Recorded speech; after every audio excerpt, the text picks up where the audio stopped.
이곳을 주목하소서. 주를 향한 노래가 꺼지지 않으니 하늘을 열고 보소서. 이곳에 임재하소서. 주님을 기다립니다. 기도의 향기가 하늘에 닿으니 주여 임재하여 주소서. 이곳에 오셔서 이곳에 앉으소서. 이곳에서 드리는 예배를 받으소서. 주님의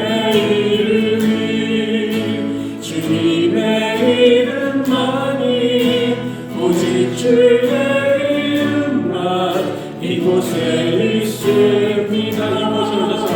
이곳에 오셔서 이곳에 앉으소서. 이곳에서 드리는 예배를 받으소서. 주님의 이름만이 오직 주의 이름만 이곳에 있습니다.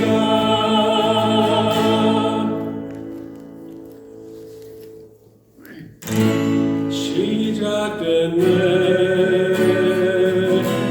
우리 주님의 능력이 나의 삶을 다스리고 새롭게 하네. 자유하네. 죄와 사망으로부터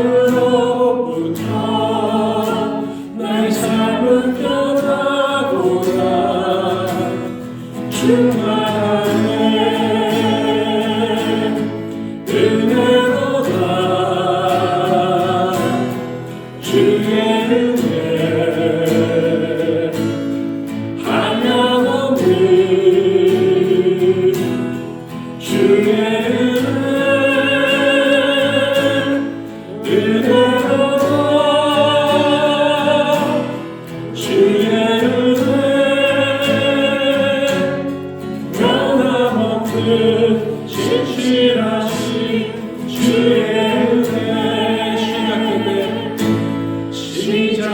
시작됐네. 우리 주님의 능력이 나의 삶을 다스리고 새롭게 하네. 자유하네. 죄와 사망으로부터 나의 삶은 변하고나 충만하네. 은혜로다. 주의 은혜 한량없는 주의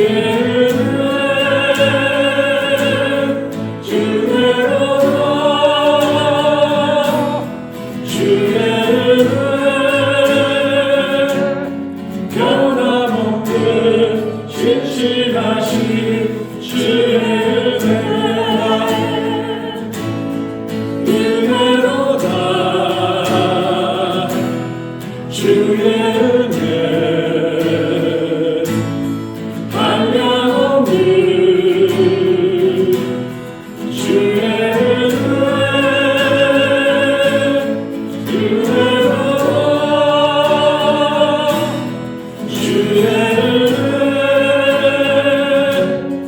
한량없는 주의 신실하신 주의 은혜.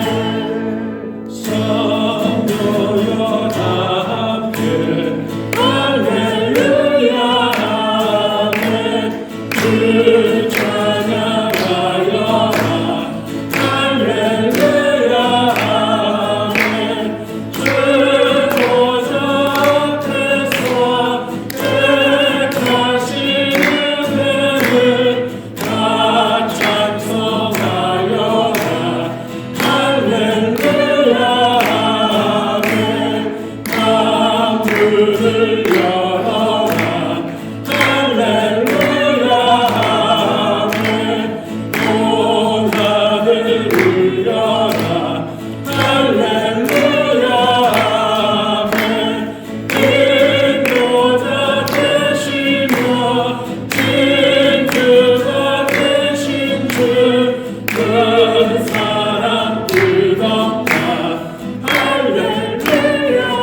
부르시는 주의 은혜 족하다 사랑 없는 거리에나 험한 산길을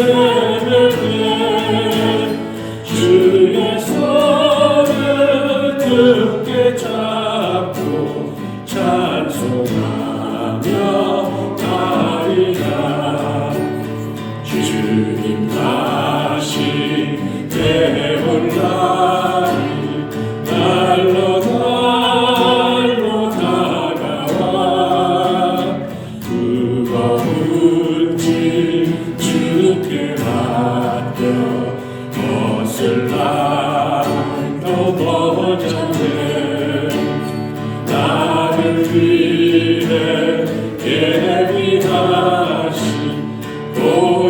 고향집에 돌아가 아버지의 품 안에서 영원토록 살리라 주님 다시 지내온 것 주의 크신 은혜가 많이 없는 주의 사랑 어찌 이루 말하랴 자나깨나 주의 손이 항상 살펴주시고 모든 일을 주 안에서 평통하게 하시네 예수 그리 나를 말할 수 없네 그 이름 속에 있는 비밀 그 이름 속에 있는 사랑이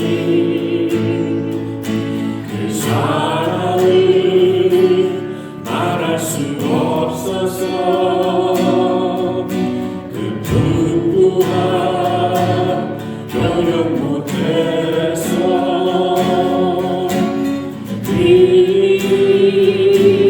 되었네 그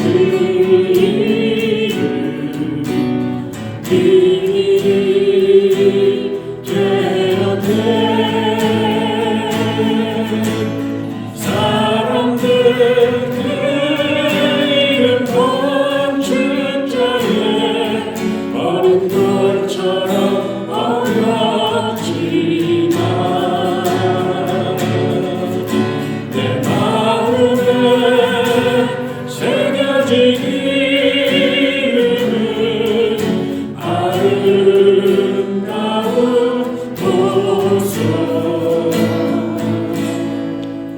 내게 있는 귀한 비밀이야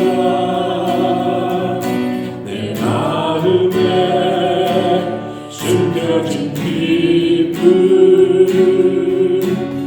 예수 오 그 이름 나는 말할 수 없네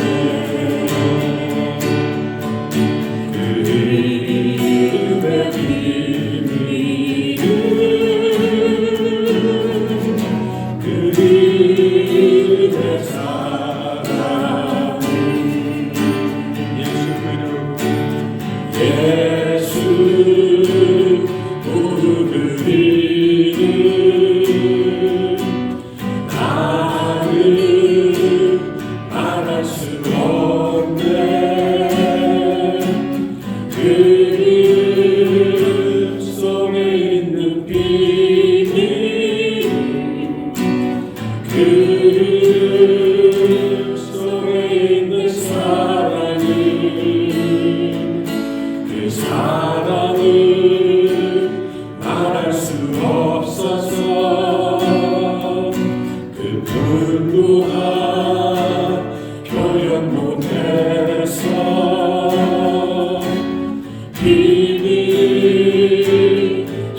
귀한 비밀이라 내 마음에 숨겨진 기쁨 예수 오 그를 나는 말할 수 없네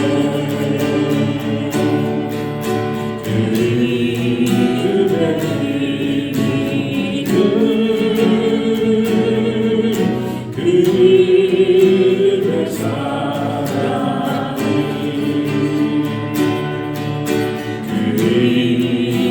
그의 비밀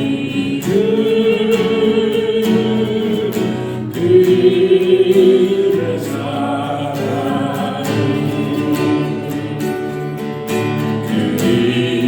그의 비밀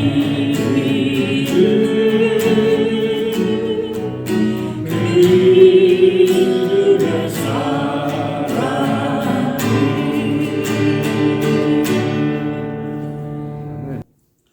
오늘 저희들에게 주신 하나님의 말씀 계속해서요 역대상 두 곳을 보겠는데 22장 17절로부터 19절 말씀, 그 다음에 28장 1절로부터 8절 말씀입니다. 다윗이 또 이스라엘 모든 방백에게 명령하여 그의 아들 솔로몬을 도우라 하여 이르되 너희 하나님 여호와께서 너희와 함께 계시지 아니하시느냐?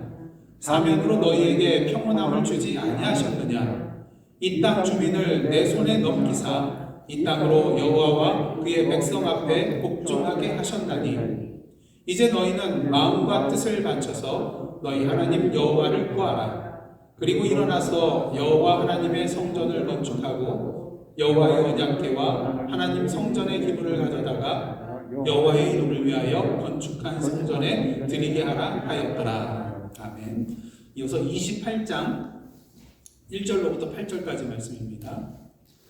다윗이 이스라엘 모든 고관들 곧 각 지파의 어른과 왕을 섬기는 반장들과 천부장들과 백부장들과 및 왕과 왕자의 모든 소유와 가축의 감독과 내시와 장사와 모든 용사를 예루살렘으로 소집하고 이에 다윗 왕이 일어서서 이르되 나의 형제들 나의 백성들아 내 말을 들으라. 나는 여호와의 언약궤 곧 우리 하나님의 발판을 봉안할 성전을 건축할 마음이 있어서 건축할 재료를 준비하였으나 하나님이 내게 이르시되 너는 전쟁을 많이 한 사람이라 피를 많이 흘렸으니 내 이름을 위하여 성전을 건축하지 못하리라 하셨느니라. 그러나 이스라엘 하나님 여호와께서 전에 나를 내 부친의 온 집에서 택하여 영원히 이스라엘 왕이 되게 하셨나니 곧 하나님이 유다 지파를 택하사 머리를 삼으시고 유다의 가문에서 내 부친의 집을 택하시고 내 부친의 아들들 중에서 나를 기뻐하사 온 이스라엘의 왕을 삼으셨느니라. 여호와께서 내게 여러 아들을 주시고 그 모든 아들 중에서 내 아들 솔로몬을 택하사 여호와의 나라 왕 위에 앉혀 이스라엘을 다스리게 하려 하실세. 내게 이르시기를 내 아들 솔로몬 그가 내 성전을 건축하고 내 여러 뜰을 만들리니 이는 내가 그를 택하여 내 아들로 삼고 나는 그의 아버지가 될 것이니라. 그가 만일 나의 계명과 법도를 힘써 준행하기를 오늘과 같이 하면 내가 그의 나라를 영원히 견고하게 하리라 하셨느니라. 이제 너희는 온 이스라엘 곧 여호와의 회중이 보는 데에서와 우리 하나님이 들으시는 데에서 너의 하나님 여호와의 모든 계명을 구하여 지키기로 하라. 그리하면 너희가 이 아름다운 땅을 누리고 너희 후손에게 끼쳐 영원한 기업이 되게 하리라.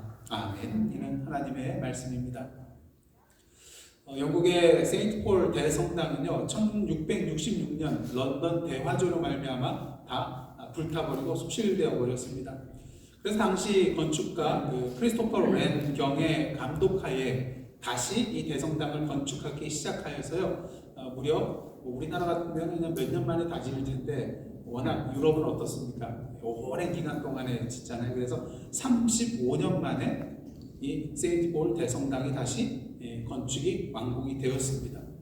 근데 이 성당을 건축하고 있던 어느 날 크리스토퍼 렌은 그 돌을 자르고 있는 그런 인부들 사이로 지나가게 되었습니다. 그들은 그가 이제 이 모든 것을 주관하고 또 감독하는 크리스토퍼 렌이라는 그런 사실을 몰랐어요. 크리스토퍼 렌은 이제 이 세 사람에게 똑같은 질문을 던집니다. 당신은 무엇을 하고 있습니까? 세 사람 다 지금 돌을 자르는 동일한 그런 일을 하고 있었기 때문에 똑같은 대답을 해야 될 터인데요. 각기 다른 대답을 하였습니다. 첫 번째 사람이 대답을 합니다. 저는 지금 돌을 자르고 있습니다. 맞는 말이죠. 그다음 두 번째 사람이 대답합니다. 저는 하루 품삯인 3실링 6펜스를 지금 벌고 있습니다. 이것도 맞는 말이죠.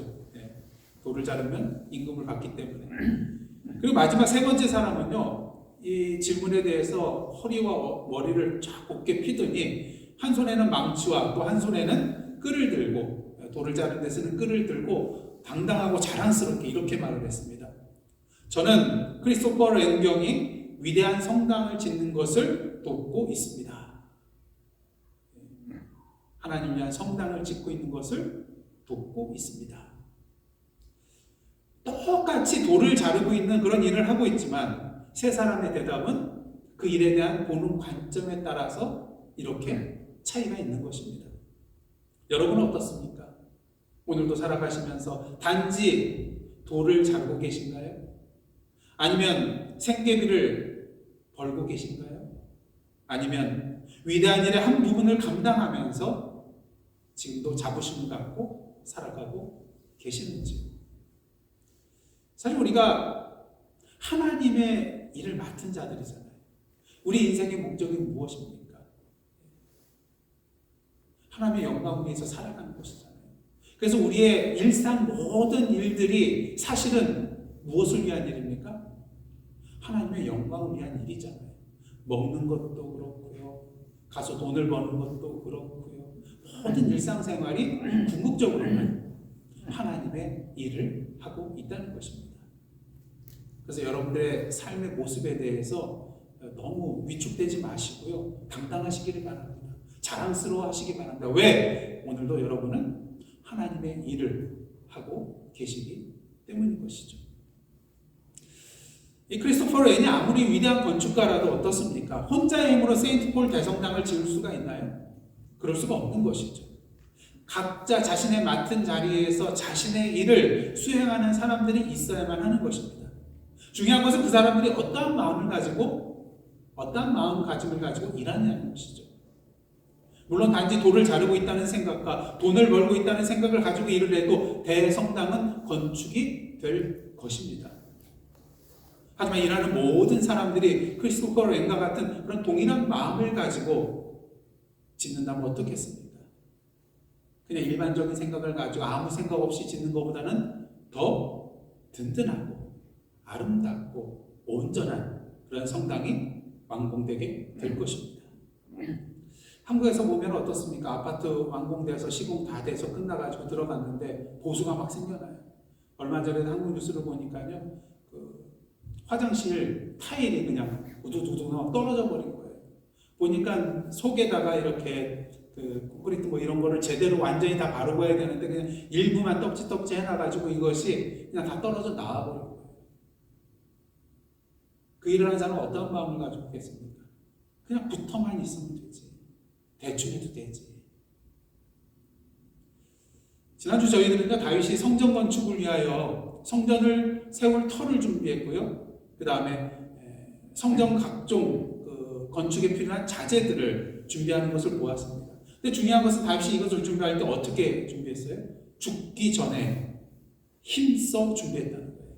죽기 전이라는 말은 무엇입니까? 죽을 때까지 힘써 준비했다는 것이죠. 그런데 이렇게 힘써 준비한 모든 것들을 이제 아들 솔로몬에게 위탁을 하는 것을 보게 됩니다.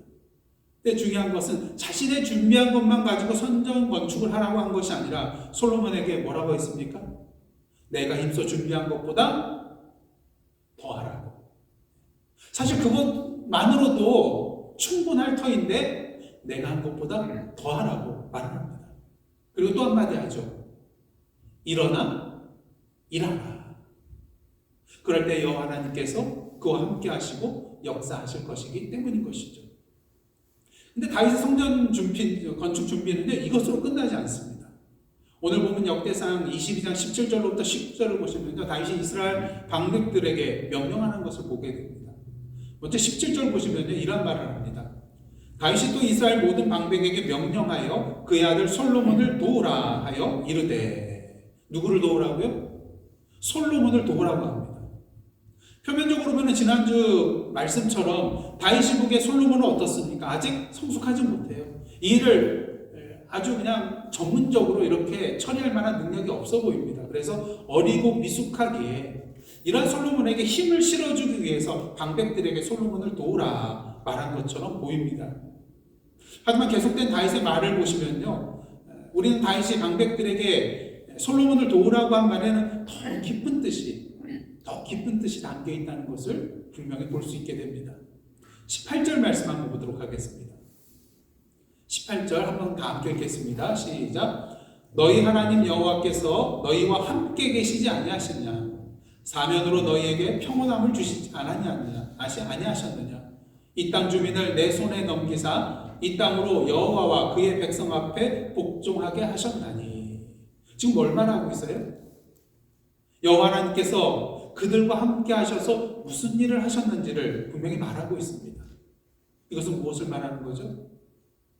하나님께서 솔로몬만의 여호와 하나님이 아니라 이스라엘 모든 사람들의 여호와 하나님이시라는 것을 분명히 말해주고 있는 것입니다. 그렇게 다윗은 19절 상반절에서 다음과 같이 말하고 있습니다. 이제 너희는 마음과 뜻을 바쳐서 너희 하나님 여호와를 구하라. 그리고 일어나서 여호와 하나님의 성전을 건축하고. 마음과 뜻을 다해서 다른 사람이 아닌 너희 하나님, 솔로몬의 하나님도 되지만 다윗의 하나님도 되지만 누구의 하나님이요? 너희 하나님 여호와를 구하라. 그리고 일어나서 여호와 하나님의 성전을 건축하라고 말합니다. 근데 여기서 일어나라는 표현 누구에게도 사용된 단어인가요? 지난번 본문 말씀 보시면 솔로몬에게도 다시 이 말을 했어요. 일어나라. 그런데 지금 방백들에게도 일어나서 일하라고 말하고 있습니다. 무엇을 말합니까? 성전 건축이라는 것은 솔로몬 혼자서 할 일이 아니라 방백들도 일어나서 함께 해야 할 일이라는 것이죠. 왜? 성전은 솔로몬의 전이 아니라 이스라엘의 하나님 되시는 여호와의 전이거든요. 이스라엘 당신의 언약 백성으로 택하여 주시고 그들을 출애굽시켜 주시고 약속의 가나안 땅으로 들어가게 하여 주시고 지금까지 수많은 그런 대적의 손길들로부터 그들을 지켜주시고 인도하여 주신 그 여호와 하나님을 위한 전이기 때문인 것입니다. 그리고 사실 여호와의 전을 건축하는 것은요, 눈에 보이는 성전 건축만을 의미하는 것이 아닙니다. 이는 동시에 눈에 보이지 않는 우리 마음의 성전, 우리의 영적인 성전을 건축하는 것이라고 할 수 있다는 것이죠. 그러게 이 성전 건축은 이스라엘 모든 백성들이 함께 일어나 힘을 합쳐서 한 마음과 한 뜻으로 해야 할 중요한 일이라는 것을 우리는 분명히 알게 됩니다. 그도 그럴 것이 아무리 이스라엘 나라가 눈에 보이는 정치적, 경제적, 또 군사적인 면에 있어서 다른 나라보다 아주 강하다 할지라도 눈에 보이지 않는 그런 영적인 부분이 무너지면 어떻게 되겠습니까? 아무리 든든하게 서 있다고 생각되는 그런 정치적인 면, 군사적인 면, 경제적인 면이라 할지라도 우리의 영적인 부분이 무너지면은 이것들도 종당에는 흔들리고 무너질 수밖에 없다는 것이죠. 반면 아무리 정치적으로, 군사적으로, 경제적으로 연약하다 할지라도 영적으로 우리가 바로 서 있고 굳게 서 있다면 어떻습니까? 결국 여호와 하나님께서 우리를 도와주심으로 모든 부분에 있어서 다시 굳게 설 수 있다는 것입니다. 그렇게 다윗은요, 이스라엘의 모든 고관들과 그리고 솔로몬 그리고 이스라엘의 모든 회중에게 유언과도 같은 그런 말을 남기게 되는데요. 그 내용이 28장과 29장에 나와 있는 것을 보게 됩니다. 그중 오늘은 28장 1절로부터 8절까지의 그런 내용을 저희들이 읽었는데요. 다윗이 이스라엘의 모든 고관들을 소집하고 그들에게 주는 그런 내용을 담고 있는 것을 보게 됩니다.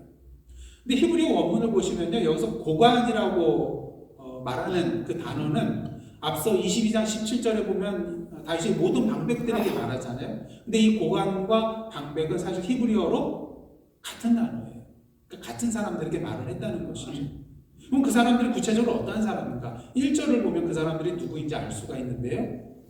다윗이 이스라엘 모든 고관들 곧 각 지파의 어른 그리고 왕을 섬기는 반장들과 천부장들과 백부장들과 그리고 왕과 왕자의 모든 소유와 가축의 감독과 내시와 장사와 모든 용사, 이 사람들이 바로 고관, 방백들에 해당되는 그런 사람이라고 할 수가 있는 것입니다. 그 다음 다윗이 이 모든 이스라엘의 고관들을 불러서 말하고 있는 이유는 무엇일까요? 2절 상반절 한번 보시겠습니다. 이에 다윗 왕이 일어서서 이르되 뭐라고 말합니까? 나의 형제들, 나의 백성들아, 내 말을 들으라. 여러분, 일반적으로 왕이 고관들에게 말할 때는 어디에 앉아서 말을 합니까? 자신의 왕좌에 앉아서 말을 하게 되어 있습니다. 근데 2절 보시면 다윗 왕이 어떻게 하고 있어요? 일어서서 말하고 있어요. 무엇을 의미합니까? 지금 고관들에게 할 말이 매우 중요한 내용이라는 것을 이를 통해서 알 수 있다는 것이죠. 특히 다윗은 고관들을 향하여서 내 말을 들으라고 하면서 그들을 뭐라고 부르고 있습니까? 내 형제들, 내 백성들. 무엇을 말합니까? 다윗은 이스라엘 백성들을 단지 자신의 백성만으로 여기는 것이 아니라 자신의 가족, 자신의 형제, 자매처럼, 남매처럼 여기고 있다는 것입니다. 그가 이렇게 말하고 그렇게 여기고 있는 이유는 무엇일까요? 궁극적으로 이스라엘 왕은 다윗 자신이 아니라 여호와 하나님이라는 것을 알고 있었기 때문입니다. 그리고 왕 대신 그 여호와 하나님 앞에서는 다른 그런 이스라엘 백성들과 똑같이 자신도 하나님의 백성이라는 것을 알고 있었기 때문이죠. 동일한 하나님의 백성이라는 것입니다. 여러분, 하나님의 각 나라에 가면은 목사라는 칭호가 있을까요? 장로라는 칭호가 있을까요? 권사, 집사라는 칭호가 있을까요? 없을 것입니다. 왜요? 하나님 앞에서 우리는 직분은 다 다른 것이 있지만 하나님 앞에서는 모두 다 뭐예요? 성도거든요. 하나님의 백성, 하나님의 자녀요, 성도이거든요. 한자어로 성도를 말할 때 거룩할 성자에다 도자는 무슨 도자입니까? 예? 예? 무리도. 예, 무리도. 예, 무리도. 뭐 생도도 괜찮겠죠. 무리도입니다. 그러니까 성도라는 것은 한 사람을 그냥 지칭하는 것이 아니라 무리, 공동체를 의미한다는 것이죠. 다시 말해서 우리 그리스도인들은 하나님 앞에서 모두 다 동일한 거룩한 무리요 공동체라는 것입니다. 서로 다름이 없다는 것이죠. 다 똑같은 성도라는 것입니다. 어떤 교회에서는 성도라고 그러면 기분 나빠하는 사람이 있대요. 네. 사실 성도라는 표현만큼 정말 좋은 표현이 어디 있겠습니까? 거룩한 무리인데요. 그런 의미에서 여러분들 하나님 앞에서 항상 성도로 살아가시는 저와 여러분 되시기를 원합니다. 그런 의미에서 다윗과 이스라엘 백성은 하나님 앞에서 한 가족이요 형제였던 것입니다. 그렇게 다윗은 하나님에 대하여 뭐라고 표현하고 있습니까? 2절 하반절 보시면요, 나는 여호와의 언약궤 곧 우리 하나님의 발판을 봉안할 성전할 건축할 마음이 있어서 건축할 재료를 준비하였으나, 여호와의 언약궤가 하나님의 임재를 상징하는 것이기 때문에 하나님의 발판이라고 표현을 하고 있습니다. 근데 이것을 나의 하나님의 발판이 아니라 뭐라고 표현하고 있어요? 우리 하나님의 발판. 여러분, 교회라고 말할 때 뭐라고 합니까? 우리 교회라고 그러죠. 또 우리 교회는 또 우리 구역도 있어요. 내 구역이라기보다는 우리잖아요. 우리 주님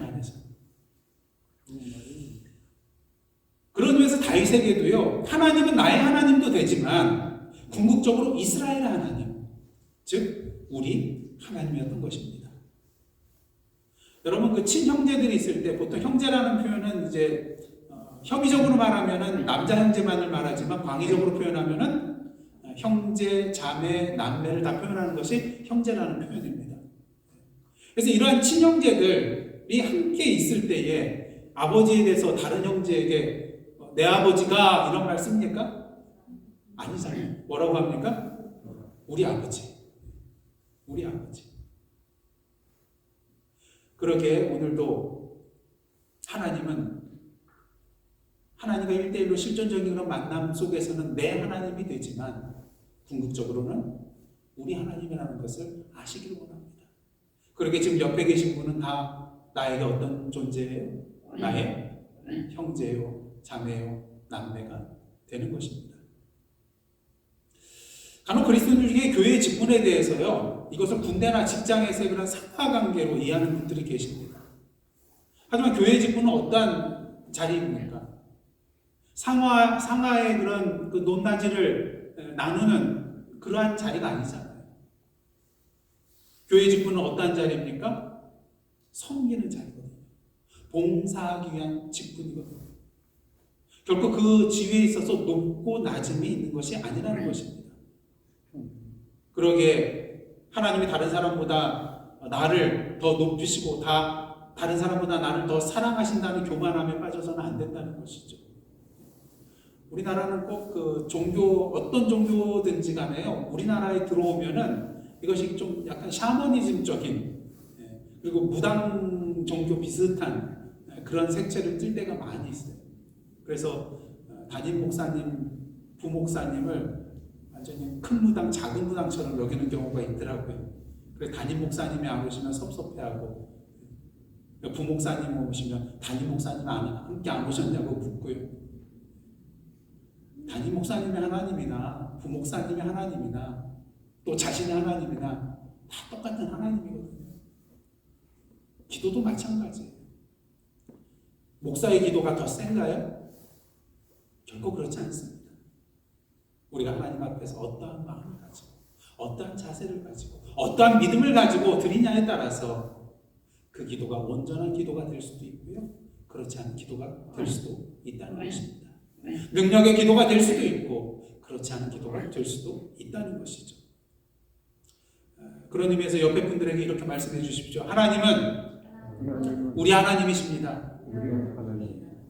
저와 여러분의 하나님이십니다. 그러게 우리는 모두 다 주님 안에서 형제요, 자매요, 남매인 것이죠. 이제 이렇게 고관들을 향하여서 나의 형제들, 나의 백성들아 이렇게 외친 다윗은요, 이제 나의 말을 들으라 라고 말합니다. 누구의 말이요? 나의 말. 하지만 지난번에 우리가 솔로몬 이야기를 함께 나눌 때 말씀드렸던 것처럼 지금 다윗이 전에도 다윗이 솔로몬에게 전한 말은 다윗의 말이 아니라 누구의 말이었어요? 여호와 하나님의 말씀이었어요. 마찬가지로 오늘 본문에서도 지금 다윗이 고관들에게 하는 말은 나의 말을 들으라 이렇게 말은 하고 있지만 자세히 살펴보면 누구의 말을 전하고 있어요? 하나님의 말씀을 전하고 있는 것을 보게 됩니다. 그래서 3절로부터 7절 내용을 보시면요, 분명히 그것이 하나님의 말씀임을 알 수가 있어요. 먼저 3절을 보시면 다윗이 왜 자신이 성전 건축을 하지 못하게 되었는지 알려주고 있는 것을 보게 됩니다. 모든 건축 자료 이런 것들을 다 준비하지만 하나님께서 뭐라고 하셨어요? 너는 전쟁을 많이 하고 피를 많이 흘렸기 때문에 하나님의 이름을 위하여 성전을 건축하지 못한다. 하나님께서 이런 말씀을 해주셨거든요. 그러면서 다윗은 4절과 5절을 통해서요, 하나님께서 자신을 택하여서 온 이스라엘의 왕으로 세워주시고 또 이어서 자신의 아들 솔로몬을 택하여 주셔서 이스라엘의 왕으로 삼아주셨음을 밝히고 있습니다. 이처럼 다윗과 솔로몬은요, 하나님께서 택하여 주셔서 이스라엘의 왕이 되었습니다. 그러기에 다윗은 5절에서 이스라엘을 누구의 나라라고 표현하고 있습니까? 다윗의 나라, 솔로몬의 나라 이렇게 표현하지 않고요, 여호와의 나라라고 표현하고 있는 것을 보게 되는 것입니다. 자신과 솔로몬 위에 왕의 왕 되신 여호와 하나님께서 계시다는 것을 분명히 방백들 앞에서, 고관들 앞에서 고백하고 있는 것이죠. 그리고 그 왕 대신 여호와 하나님께서 말씀하셨다는 것입니다. 6절과 7절 말씀 제가 봉독해 드리겠습니다. 내게 이르시기를 내 아들 솔로몬 그가 내 성전을 건축하고 내 여럿들을 만들리니 이는 내가 그를 택하여 내 아들로 삼고 나는 그의 아버지가 될 것이니라. 그가 만일 나의 계명과 법도를 힘써 준행하기를 오늘과 같이 하면 내가 그의 나라를 영원히 견고하게 하리라 하셨느니라. 지금 여기까지 내용을 보시면요, 하나님께서 오직 솔로몬을 향하여 그를 아들로 삼고 솔로몬이 성전을 건축하게 하고 솔로몬의 나라를 영원히 견고하게 하리라고 말씀하신 것처럼 보여요. 오직 누구만을 위한 말씀처럼 보여요? 솔로몬만을 위한 말씀처럼 보입니다. 하지만 우리는 그 다음에 나오는 다윗이 고관들에게 하는 8절 말씀을 통해서요, 다윗이 이 하나님의 말씀 속에서 무엇을 보고 있었는지 분명히 깨닫게 됩니다. 8절 말씀 한번 보세요. 8절입니다. 이렇게 지금까지 이제 얘기를 한 다음에 다윗이 이게 본론이에요. 사실 고관들에게 하고 싶은, 이제 너희는 온 이스라엘 곧 여호와의 회중이 보는 데에서와 우리 하나님이 들으시는 데에서 너희 하나님 여호와의 모든 계명을 구하여 지키기로 하라. 그리하면 너희가 이 아름다운 땅을 누리고 너희 후손에게 끼쳐 영원한 기업이 되게 하리라. 여호와의 모든 계명을 구하여 지키는 것, 하나님께서 주신 아름다운 땅을 당대와 후손들이 영원토록 누리는 것, 어느 내용하고 비슷해요? 하나님께서 솔로몬에게 주신 내용하고 거의 유사한 것을 보게 됩니다. 근데 8절 말씀을 보시면요, 이 말씀은 하나님께서 다윗에게 주신 말씀은 아니에요. 7절까지의 내용은요, 하나님이 다윗에게 주신 말씀이 맞아요. 근데 8절은 하나님이 직접 주신 말씀이 아니라 다윗의 말입니다. 이것은 무엇을 의미합니까? 다윗은 하나님께서 솔로몬을 위해 주신 이 말씀에 대해서 이것을 이스라엘 백성들에게 주신 말씀과 동일하게 여기고 있다는 거예요. 여러분 기억나시죠? 사무엘이 사울을 이스라엘 왕으로 세운 다음에 이스라엘 백성들을 향하여서 말하는 가운데 이러한 내용이 있었습니다. 사무엘상 12장 14절 15절인데 제가 봉독해 드리겠습니다. 너희가 만일 여호와를 경외하여 그를 섬기며 그의 목소리를 듣고 여호와의 명령을 거역하지 아니하며 또 너희와 너희를 다스리는 왕이 너희의 하나님 여호와를 따르면 좋겠지만은 너희가 만일 여호와의 목소리를 듣지 아니하고 여호와의 명령을 거역하면 여호와의 손이 너희의 조상들을 치신 것 같이 너희를 치실 것이라. 경고의 말씀입니다. 근데 14절 말씀 보시면 분명히 이렇게 표현하고 있어요. 너희와 너희를 다스리는 왕이. 동일선상에 놓고 있어요. 무엇을 말합니까? 이스라엘 백성과 그들의 왕은 동일 운명 공동체라는 거예요. 동일 운명 공동체. 같이 죽거나 같이 살거나. 그러면서 다윗은요, 하나님께서 솔로몬에게 주셨던 그 말씀을 그대로 이스라엘 백성에게도 적용시키고 있는 것입니다. 하나님께서 솔로몬만 택하여 주시고 당신의 자녀를 삼아 주신 것이 아니라 이스라엘 백성 또한 언약 백성으로 택하여 주시고 그들 또한 당신의 언약 백성으로 자녀로 택하여 주시고 그들의 아버지가 되어 주셨다는 것이죠.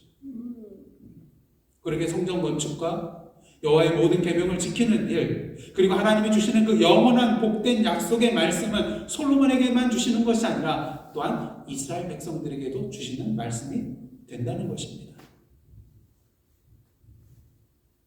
오늘 본문을 통하여서 다윗은 이스라엘 모든 고관을 향하여 나의 형제들, 나의 백성들아 이렇게 외치고 있습니다.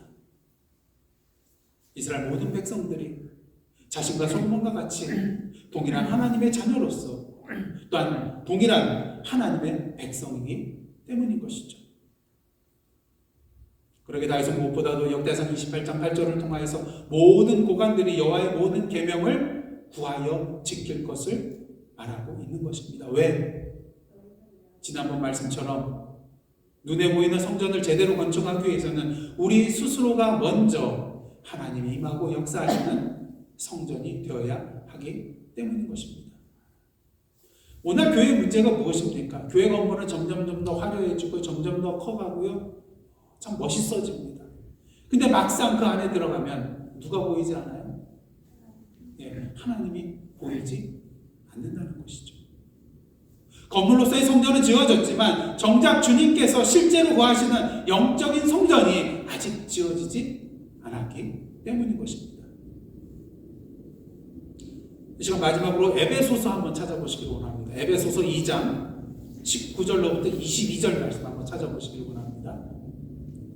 에베소서 2장 19절로부터 22절 말씀입니다.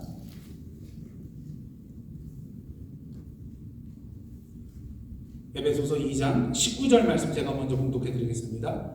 그러므로 이제부터 너희는 외인도 아니요 나그네도 아니요 뭐라고 하고 있습니까?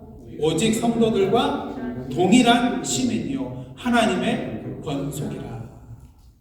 예수 그리스도 안에서 모두 다 동일한 성도요 하나님의 권속, 하나님의 백성, 하나님의 자녀라는 것이죠. 중요한 것은 20절, 21절 한번 다 함께 읽겠습니다. 시작. 너희는 사도들과 선지자들의 터 위에 세우심을 입은 자라. 그리스도 예수께서 친히 모퉁이 돌이 되셨느니라. 그의 안에서 건물마다 서로 연결하여 주 안에서 성전이 되어가고. 누가 성전이 되어야 된다고요? 저와 여러분이 성전이 되어야 한다는 거예요. 눈에 보이는 벽돌로 쌓는 그런 성전 말고 우리 자신이, 저와 여러분이 하나님 앞에서 성전이 되어야 한다는 것입니다. 근데 중요한 것은 무엇일까? 22절 말씀 함께 읽겠습니다. 시작. 너희도 성령 안에서 하나님이 거하실 처소가 되기 위하여 그리스도 예수 안에서 함께 지어져 가느니라. 어떻게 지어져 간다고요? 함께 지어져 가느니라. 우리가 주님 앞에 성전이 되어야 되는데 나 홀로 성전으로 서가는 것이 아니라 예수 그리스도 안에서 성령의 인도하신 가운데에 함께 성전으로 지어져 가야 한다는 것입니다. 그러게 우리가 여기에 모여서 함께 예배드리는 것이고요. 우리가 교회에 모여서 신앙생활을 하는 것입니다. 왜? 함께 지어져 가야 하는 존재입니다. 홀로 지어져 가는 존재가 아니라 오늘도 예수 그리스도 안에서 함께 지어져 가야만 하는 존재가 바로 저와 여러분이기 때문인 것입니다. 누구 안에서요? 예수 그리스도 안에서. 크고 화려하고 아름다운 성전 짓는 것 좋습니다. 하지만 오늘도 주님 안에서 한 형제요, 한 가족으로서 그리스도 안에서 함께 눈에 보이지는 않지만 아름다운 영적인 성전으로 지어져가는 저와 여러분, 그리고 예사랑 선교 교회가 되기를 간절히 원합니다. 그러기에 이제 함께 일어납시다. 그리고 함께 일합시다. 오늘도 함께 여호와의 모든 계명을 구하며 지켜 행합시다. 그러할 때 함께 지어져가는 우리 성전 안에 하나님께서 온전히 거하시며 역사하여 주시고 우리로 하여금 온전히 당신의 성전으로 굳게 설 수 있도록 인도하여 주실 것입니다. 이제 2023년을 눈앞에 두고 있습니다. 바라기는 2023년 한 해 하나님 앞에 함께 예수 그리스도 안에서 성령의 인도하신 가운데에 하나님 보시기에 아름다운 하나님이 임하시고 역사하시는 온전한 성전으로 함께 지어져가는 저와 여러분 예상 선교교회 되기를 간절히 원합니다. 기도하시겠습니다. 하나님, 오늘도 다윗과 같이 솔로몬과 같이 모든 방백들과 고관들과 같이 이제 일어나 함께 일함으로써 그리스도 예수 안에서 함께 주님 보시기에 아름다운 성전으로 지어져가는 저희들 될 될 수 있도록, 주님의 몸된 예사랑 선교교회 될 수 있도록 인도하여 주옵소서. 저희들의 힘만으로는 부족하오매 오 성령님이시여 충만하게 역사하여 주시옵소서. 이 위대한 일을 우리의 삶 가운데 이루어 주옵소서. 예수님의 이름으로 기도드리옵나이다. 아멘.